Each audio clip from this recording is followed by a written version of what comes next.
കൊച്ചി ധനുഷ്കോടി ദേശീയപാതയിൽ ദേവികുളം സർക്കാർ LP സ്കൂളിന് സമീപം കഴിഞ്ഞ മഴക്കാലത്ത് റോഡരികിലേക്ക് ഇടിഞ്ഞെത്തിയ മണ്ണ് നീക്കുന്ന നടപടി ഉടനുണ്ടാകണമെന്ന ആവശ്യവുമായി പ്രദേശവാസികൾ രംഗത്ത്. വലിയ അളവിലാണ് മണ്ണ് റോഡരികിലേക്ക് ഇടിഞ്ഞു കിടക്കുന്നത്. മഴയ്ക്ക് മുമ്പ് മണ്ണ് നീക്കാതെ റോഡിലാകെ മണ്ണൊഴുകി പരക്കാനുള്ള സാധ്യത നിലനിൽക്കുന്നു. റോഡിന് താഴ്ഭാഗത്ത് താമസിക്കുന്ന സമീപവാസികളും ഇക്കാര്യത്തിൽ വലിയ ആശങ്കയിലാണ്. കഴിഞ്ഞ മഴക്കാലത്തായിരുന്നു കൊച്ചി ധനുഷ്കോടി ദേശീയപാതയിൽ ദേവികുളം സർക്കാർ LP സ്കൂളിന് സമീപം മണ്ണിടിച്ചിലുണ്ടായത്. പാതയോരത്ത് നിന്നും വലിയ തോതിൽ മണ്ണും ഒപ്പം മരങ്ങളും റോഡിലേക്ക് ഇടിഞ്ഞു ചാടുകയായിരുന്നു. പാതയോരത്തേക്കാണ് മണ്ണിടിഞ്ഞെത്തിയത് എന്നതിനാൽ ഗതാഗത തടസ്സമുണ്ടായില്ല. പക്ഷേ മാസങ്ങൾ പിന്നിട്ടിട്ട് അടുത്ത മഴക്കാലം തൊട്ടരികിലെത്തിയിട്ടും ഈ മണ്ണിവിടെ നിന്നും നീക്കം ചെയ്തിട്ടില്ല.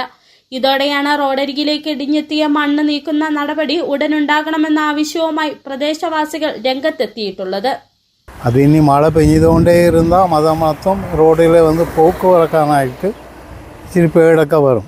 അപ്പം ഈ മഴ വരും മുമ്പ് നിങ്ങൾ ആരെങ്കിലും വന്ന് ഈ മണ്ണൊക്കെ എടുത്ത് ഒന്ന് റോഡൊക്കെ ശരിയാക്കി കഴിഞ്ഞാൽ ഒന്ന് വണ്ടി പോകണോ നടക്കാനോ ഒരു ബുദ്ധിമുട്ടും ഉണ്ടാകും. അതുകൊണ്ട് ചെയ്തു തരണം. മണ്ണിടിച്ചിലുണ്ടായ പ്രദേശത്ത് റോഡിന് താഴ്ഭാഗത്തായി നിരവധി കുടുംബങ്ങൾ താമസിക്കുന്നുണ്ട്. കഴിഞ്ഞ മഴക്കാലത്ത് മണ്ണിടിച്ചിലുണ്ടായതോടെ ഈ കുടുംബങ്ങളോട് വേണ്ടി വന്നാൽ സുരക്ഷിത സ്ഥലത്തേക്ക് മാറാൻ നിർദ്ദേശം നൽകിയിരുന്നു. മണ്ണിടിച്ചിലുണ്ടായതിന് മുകൾ ഭാഗത്ത് വിള്ളൽ സംഭവിച്ചതും കഴിഞ്ഞ മഴക്കാലത്ത് ആശങ്ക വർദ്ധിപ്പിച്ചു. മഴയ്ക്ക് മുമ്പ് മണ്ണ് നീക്കാതെ വന്നാൽ റോഡിലാകെ മണ്ണൊഴുകി പരക്കാനുള്ള സാധ്യത നിലനിൽക്കുന്നു. ഇത് ഗതാഗതം ദുഷ്കരമാക്കും. മാത്രവുമല്ല, മണ്ണ് നീക്കാതെ വന്നാൽ മഴ പെയ്യുന്നതോടെ ഈ ഭാഗത്ത് മണ്ണ് റോഡിലേക്ക് ഒലിച്ചിറങ്ങി വീതി കുറയാനുള്ള സാധ്യതയുമുണ്ട്. ഇത് കൂടുതൽ അപകടങ്ങൾക്ക് കാരണമാകും. City vision, Munnar.